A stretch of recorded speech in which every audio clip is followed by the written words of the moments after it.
In today's episode called Got Choices, Nicole and Roger will discuss the importance of developing creative alternatives as part of your decision basis. They'll show how brainstorming helps you to avoid the either-or trap and come up with a broad list of ideas that can be used to generate useful alternatives.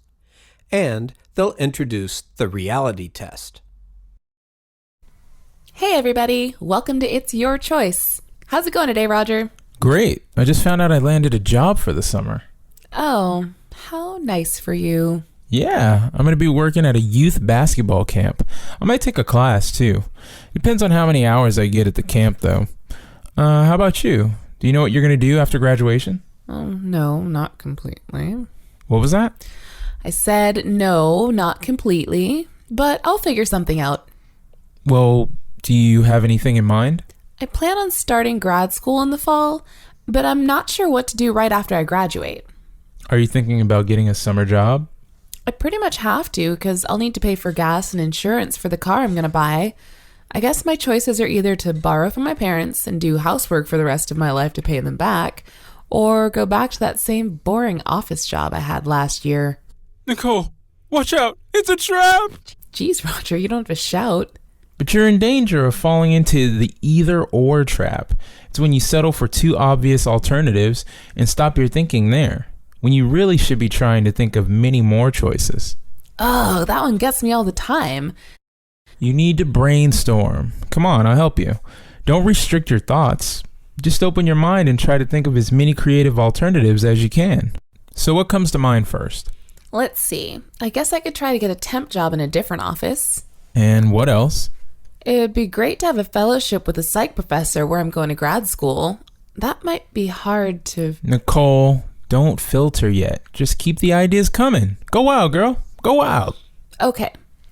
I could do something outrageous like bag the job and just follow Justin Bieber on his tour all summer. Interesting. Or paint a bunch of watercolors and sell them at the Springfield Art Show in August. I like it. Keep going. I don't know. I'm feeling a little tapped out. Try for a couple more. Well, I guess I could try to get a waitress job. Anything else? Actually, it might be fun to try to get a part with a summer theater company. I gotta admit, that was kind of fun. So what's next? We're going to test your ideas a bit. But in order to do that, first you want to think about where any of these possible actions might lead.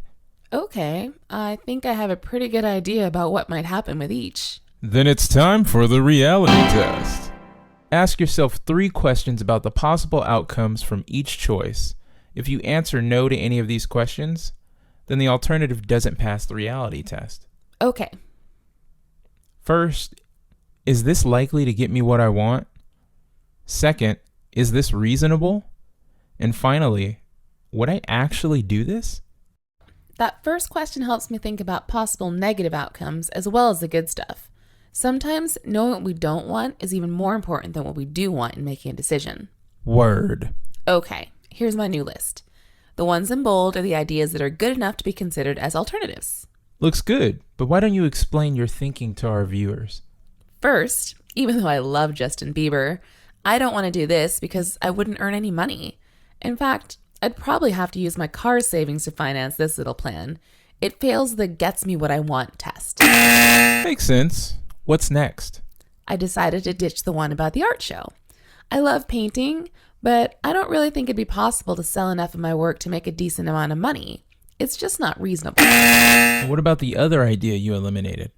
A waitress job sounds interesting, but I gotta tell you, I would always be worried about dropping plates and spilling drinks, so I really can't see myself doing that all summer. Congrats. You did a fine job applying the reality test. Thanks. But we're not done yet. Since this is a pretty important decision for you, it's worth spending a little more time on refining your alternatives. And what's next? 2 things. First, ask yourself if there's any possible choice you overlooked in the first round. Maybe something inspired by one of the choices you eliminated. So, did you think of anything? Well, thinking about the art show made me remember the arts camp they run up at Pretty as a Picture Lake. I love art and working with kids, so I could try to get a job working at the camp. The pay is okay from what I've heard, and they feed and house you, so you get to save all the money you earn. Anything else you can think of? Even if I couldn't get a role in one of the plays, I could try for a job doing sets with the theater company. That would keep me involved in some artwork, and I'd be close to the theater, which I love. So let's update your list. What do you think? I'm feeling pretty good about it. Not bad at all. You might also consider asking someone else to help you come up with some more good ideas. Just make sure they're clear on what's important to you. Yeah, sometimes we're just too close to a problem to see an obvious choice. Just be sure to ask someone you trust. So I shouldn't ask you then? Hey! Just kidding. Today, Roger and Nicole discussed the importance of developing a rich set of alternatives. They warned against falling into the either-or trap and showed how to brainstorm. They also explained how to filter your ideas by the application of the reality test. Finally, they encouraged iterating for new ideas and getting input from others. Thanks, Roger.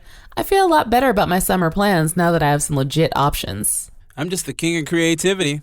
I can conjure creative alternatives from thin air. You're like the Harry Potter of alternatives.